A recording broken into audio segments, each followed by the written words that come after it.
Ever wonder how to deactivate a Facebook business page? Facebook doesn't make it easy, but don't worry, I've got you covered. In this video, I'll show you exact steps to deactivate your page. Let's launch the Facebook app and tap on your page's profile picture on the bottom right.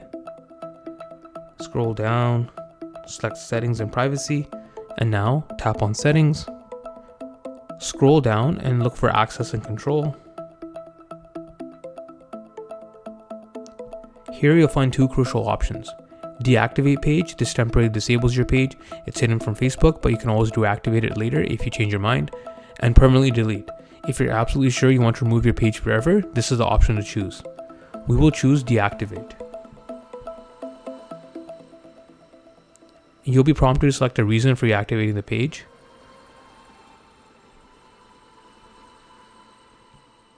And Facebook may ask you to enter your password to confirm, and after that, your page will be deactivated.